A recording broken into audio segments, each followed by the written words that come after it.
चलिए दोस्तों, मजा लेते हैं 70 के दशक में बनी ड्रामा सेलिब्रेज नमक हराम से जुड़े नॉन फैक्ट्स की वीडियो में। तो लास्ट तक वीडियो पूरा देखिए, और अगर अभी तक चैनल सब्सक्राइब नहीं किया है तो प्लीज पहले सब्सक्राइब कर लें और साथ में मौजूद घंटा भी बजा दें। 23 नवंबर 1973 को रिलीज नमक हराम में लीड रोल में राजेश खन्ना, अमिताभ बच्चन, रेखा, सिमी ग्रेवाल, असरानी, A.K. हंगल, ओम शिवपुरी, मनमोहन, रजा मुराद, दुर्गा खोटे, जय श्री तलपड़े, आगा और ब्रह्म भारद्वाज के अलावा कई और कलाकार नजर आए थे। फिल्म के डायरेक्टर और स्टोरी राइटर थे ऋषिकेश मुखर्जी, प्रोड्यूसर थे जैनेंद्र पांडे और राजा राम सतीश वागले।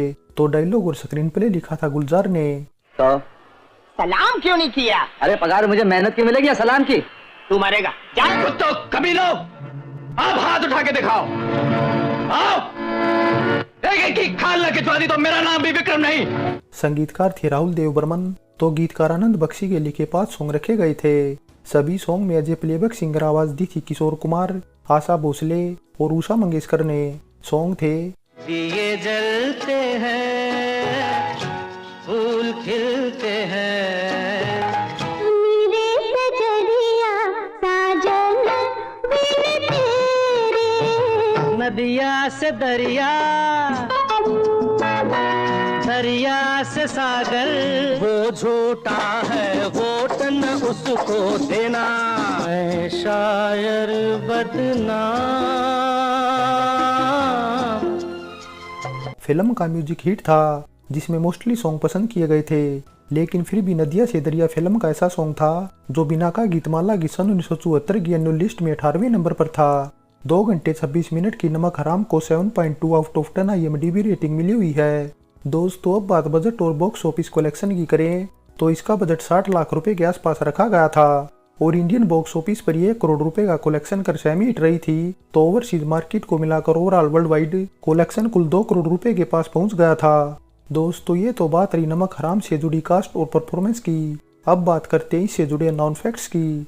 पहले फैक्ट से शुरुआत करें तो सन 1971 में आई आनंद की जबरदस्त सफलता के बाद बतौर डायरेक्टर ऋषिकेश मुखर्जी की राजेश खन्ना और अमिताभ बच्चन के साथ दूसरी फिल्म थी और फिल्म की ओरिजिनल स्क्रिप्ट में पहले अमिताभ बच्चन को ही मरते दिखाया गया था। लेकिन जब राजेश खन्ना को ये पता चला तो उन्होंने डायरेक्टर ऋषिकेश मुखर्जी पर क्लाइमैक्स चेंज करने का दबाव डाल दिया, क्योंकि राजेश खन्ना का ऐसा मानना था कि क्लाइमैक्स में ही मरने वाले हीरो को पब्लिक की सहानुभूति मिलती है। हालांकि मुखर्जी पहले तो बदलाव करने को तैयार नहीं हुए, लेकिन फिर भी राजेश खन्ना के स्टारडम को देखते हुए उन्हें मजबूरी में ऐसा करना पड़ा।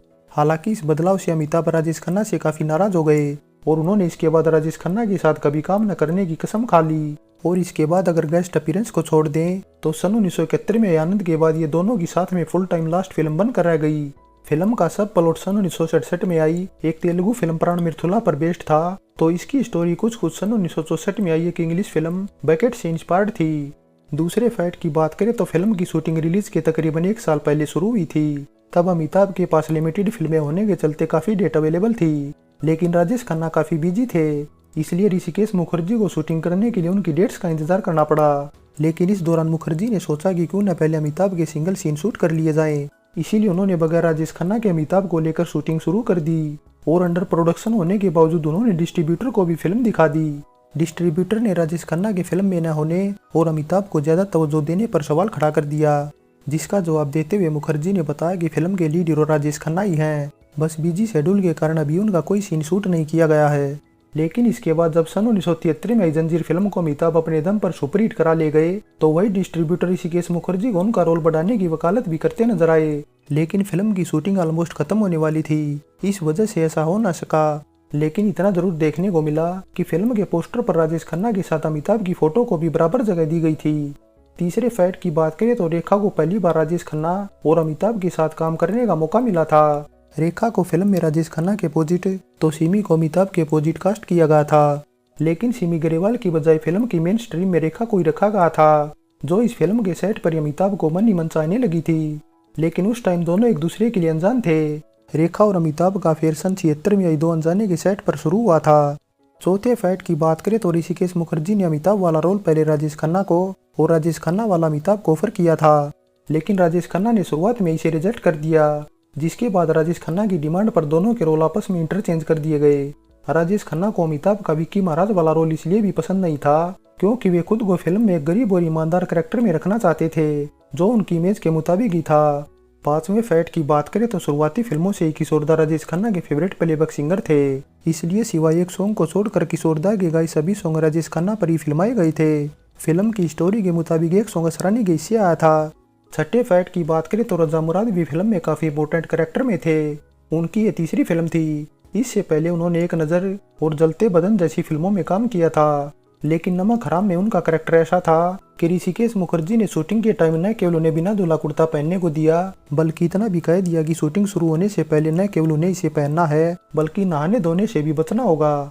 ऋषिकेश मुखर्जी हर कैरेक्टर को उसके मुताबिक डालना चाहते थे और रजा मुराद का फिल्म में ऐसा ही रोल था जिसे देखकर पहली बार ऑडियंस के साथ क्रिटिक्स ने भी उन्हें नोटिस किया था। हालांकि उनके रोल के लिए राजेश खन्ना ने पहले वी.के. शर्मा की सिफारिश की थी, लेकिन उस टाइम ऋषिकेश मुखर्जी के बतौर असिस्टेंट काम कर रहे नितिन मुकेश को ये पता चल गया और उन्होंने रजा मुराद को खबरदार कर दिया, जिसके बाद ऋषिकेश मुखर्जी ने रजा मुराद के इनाम पर मोहर लगा दी। हालांकि इसके बाद राजेश खन्ना भी रजा मुराद की डायलॉग डिलीवरी के फैन हो गए और उनकी तुलना कैफी आजमी से भी करने लगे थे। और तो उनके टैलेंट को ही देखते हुए राजेश खन्ना को भी एक सीन में उन्हीं की हेल्प लेनी पड़ी थी।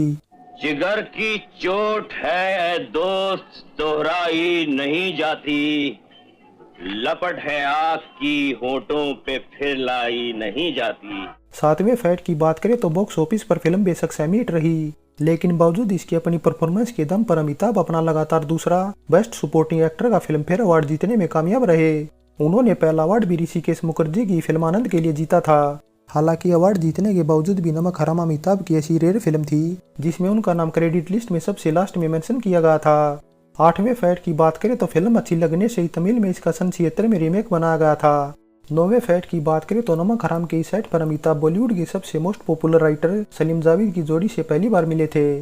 वे उनसे फिल्म जंजीर के सिलसिले में बातचीत करने आए हुए थे, क्योंकि जंजीर एक ऐसी फिल्म थी जिसे देवानंद के अलावा राजकुमार और धर्मेंद्र जैसे बड़े हीरो ठुकरा चुके थे और अमिताभ के उसमें बतौर सोलो लीड हीरो होने से सलीम जावेद उनसे मिलकर कोई कमी नहीं छोड़ना चाहते थे। 10वें फैक्ट की बात करें तो नमक हराम जिस इंग्लिश फिल्म बैकेट से इंस्पायर्ड थी उसका रीमेक पहले 60 के दशक में दिलीप कुमार खुद पर और राजकुमार के साथ बनाना चाहते थे, लेकिन कुछ कारणों से उस टाइम ये फिल्म डिब्बा बंद हो गई।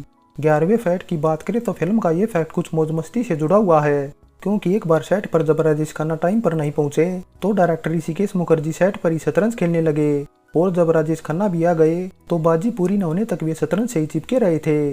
12वें फैक्ट की बात करें तो बेशक अमिताभ और सिमी ग्रेवाल इसके बाद 80 के दशक में बनी नसीब फिल्म के एक सॉन्ग जोन जानी जनार्दन में नजर आए थे, लेकिन नमक हराम दोनों की साथ में फुल टाइम इकलौती फिल्म बनकर रह गई।